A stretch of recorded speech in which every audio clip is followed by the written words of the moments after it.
एक जंगल की है जहाँ पर एक नारियल का पेड़ था। वे नारियल का पेड़ मीनू चिड़िया का था और इसी नारियल के पेड़ के नीचे एक छोटा सा नीम का पेड़ भी था जिस पर कालू कौवे ने अपना घर बनाया हुआ था। अरे वाह रानी, आज तो तुमने ये भोजन बहुत ही मेहनत से बनाया है और यकीनन ये भोजन बहुत ही ज्यादा स्वादिष्ट होगा। कालू जी अब तारीफें ही करते रहेंगे या फिर मेरा बनाया हुआ भोजन भी खाएंगे? कालू कौवा भोजन खाने ही जा रहा होता है कि मीनू चिड़िया के नारियल के पेड़ से एक बड़ा नारियल आकर कालू कौवे के घर की छत पर गिरता है और कालू कौवे की छत नारियल की वजह से टूट जाती है और वे नारियल आकर सीधा भोजन पे गिरता है जिसके कारण सारा भोजन जमीन पर गिर जाता है। हाय रे कालू जी, ये क्या हो गया? ये कौन सा भारी भरकम पत्थर यहाँ पर गिर गया? हमारे घर की छत तो टूट गई। रानी, ये कोई पत्थर नहीं बल्कि ये बड़ा सा नारियल है। ये देखो, ये रहा नारियल और इसने मेरे घर की छत भी तोड़ दी है। कालू जी, ऐसा कब तक चलता रहेगा? आए दिन मीनू चिड़िया के पेड़ के नारियल हमारे घर में गिरते ही रहते हैं। मैं अभी जाकर मीनू चिड़िया से बात करता हूँ कि ये नारियल गिरना कब बंद होंगे हमारे घर पर। फिर कालू कौवा ये कहकर मीनू चिड़िया के पास चला जाता है। मीनू चिड़िया, मैं तुम्हारे नारियल के पेड़ से बहुत ज्यादा परेशान आ गया हूँ। आज तुम्हारा बड़ा सा नारियल मेरे घर की छत पर आकर गिर गया, जिसके कारण मेरे घर की छत टूट गई है और तो और मेरा सारा भोजन भी घोंसले में इधर उधर गिर गया था। कालू कौवे, इसमें मेरी क्या गलती है? मैं जानबूझकर नारियल तुम्हारे घर पर थोड़ी ना गिरा रही हूँ। बस मीनू चिड़िया, अगर ये नारियल दोबारा से मेरे घर पर आकर गिरे और मेरा कुछ भी नुकसान हुआ तो मैं तुम्हारे इस नारियल के पेड़ को काट डालूंगा। अरे भाई, ऐसे कैसे ये पेड़ काट दोगे तुम? ये पेड़ मुझे मेरी जायदाद में मिला है और इसी नारियल को बेचकर मैं अपना व्यापार करती हूँ। अगर तुम्हें इतना ही कोई मसला है तो तुम अपना घर किसी और पेड़ पर बना लो। फिर कालू कौवा गुस्सा होकर वहाँ से चला जाता है। अगले दिन मीनू चिड़िया अपना नारियल पानी का ठेला लगाकर बैठी होती है और पक्षियों को नारियल पानी बेच रही होती है। वाह भाई मीनू चिड़िया, मजा ही आ गया तुम्हारा नारियल पानी पीकर तो। मुझे एक और दे दो, मैं अपनी पत्नी को भी ले जाकर पिलाऊंगा। हाँ जरूर तोते, मैं अभी देती हूँ। मीनू चिड़िया का नारियल पानी का व्यापार बहुत ज्यादा ही अच्छा चल रहा था, परंतु दूसरी तरफ कालू कौवा और रानी कौवी बहुत ज्यादा ही परेशान थे। कालू जी, मीनू चिड़िया बिल्कुल ठीक कह रही है। अब वे खुद थोड़ी ना नारियल तोड़कर हमारे घर पर फेंक रही है, इसमें उसका क्या कसूर है? अब हमें अपना दूसरा घर बना लेना चाहिए और अगर कल को हमें अंडे हुए और हमारे अंडे पर नारियल आकर गिर गया तो हमारा अंडा तो टूट जाएगा। हमारा कितना बड़ा नुकसान हो जाएगा कालू जी। नहीं नहीं रानी, हम कहीं पर भी नहीं जाएंगे, हम यहीं रहेंगे। मुझे नारियल के पेड़ का कुछ ना कुछ तो करना ही पड़ेगा। अच्छा ठीक है कालू जी, अभी मैं जा रही हूँ तिनके जमा करने के लिए। हमें दोबारा से अपनी छत की मरम्मत जो करनी है। नहीं रानी, छत की मरम्मत करने की कोई जरूरत नहीं है। अगर दोबारा से नारियल हमारी छत पर गिर गया तो तुम्हारी मेहनत जाया जाएगी। ठीक है कालू जी, जैसे आपको ठीक लगे। अगले दिन कालू कौवा और रानी कौवी बैठे बातें कर रहे होते हैं कि अचानक एक बड़ा सा नारियल आकर कालू कौवे के ऊपर गिर जाता है।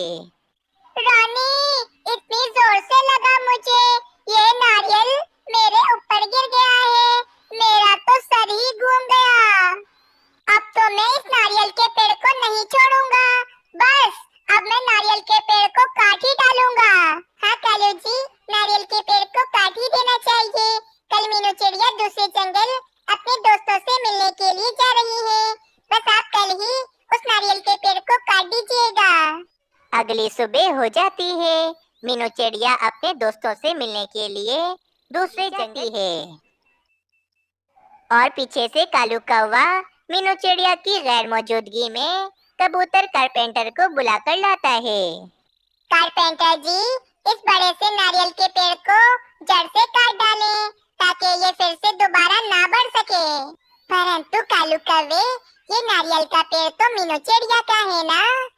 कारपेंटर जी, तुम्हें तो सिर्फ पैसों से मतलब होना चाहिए। ज्यादा सवाल मत करो, वरना मैं किसी और कारपेंटर को बुला कर ले आऊंगा। फिर कबूतर कारपेंटर अपनी कुल्हाड़ी से वे बड़ा सा नारियल का पेड़ काटने लगता है। कुछ देर के बाद कबूतर कारपेंटर उस नारियल के पेड़ को काट डालता है।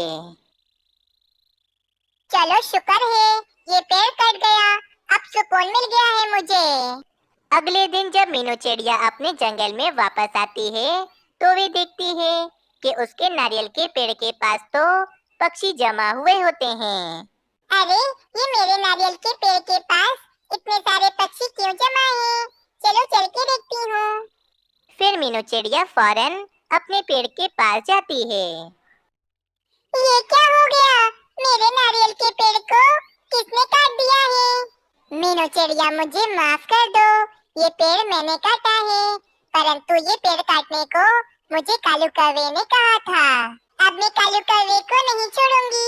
बुलबुल बहन, आप जल्दी से कालू कौवे और रानी कौवे को बुला कर लाएं।